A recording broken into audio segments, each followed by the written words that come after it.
தெரியுமா? ஜனத்துக்கு தான் தெரியும்.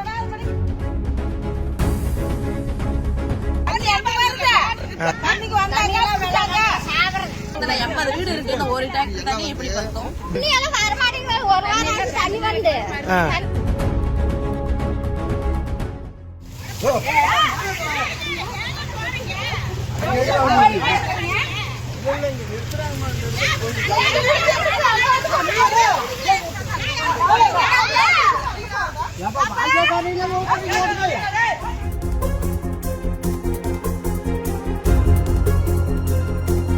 என்னோட தண்ணி குடிக்கிறீங்க? கோயில் வாய்க்கால் தண்ணி ஊத்துற இங்க ஊத்தாங்க.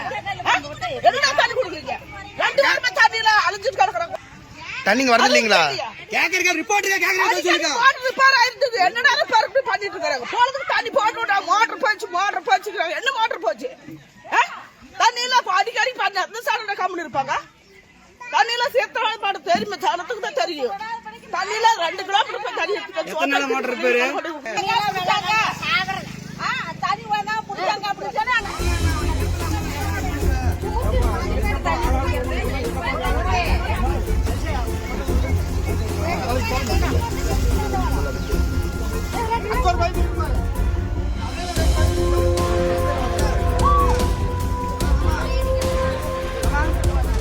தண்ணி எப்படிங்க வருது? தண்ணி சரியா இப்ப வரதே இல்லைங்கண்ணா. ஃபர்ஸ்ட் எல்லாம் தண்ணி நல்லா வந்துட்டு இருந்தது. இப்ப அடிக்கடி இந்த மாதிரி பண்ணுறாங்க.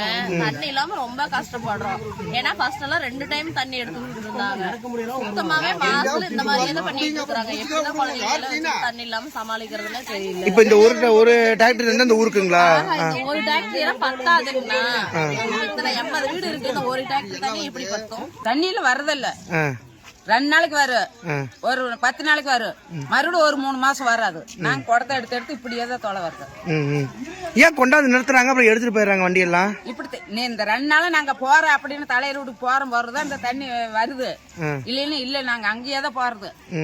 தண்ணி எல்லாம் எப்படி அந்த ஏரியால வருது? தண்ணி வருது. ஒரு வாரம் தண்ணி வந்து தண்ணி எல்லாம் வரல. நாங்களும் இப்பதான் எப்படி நல்ல தெரியுது இல்ல, பாக்குறீங்களா?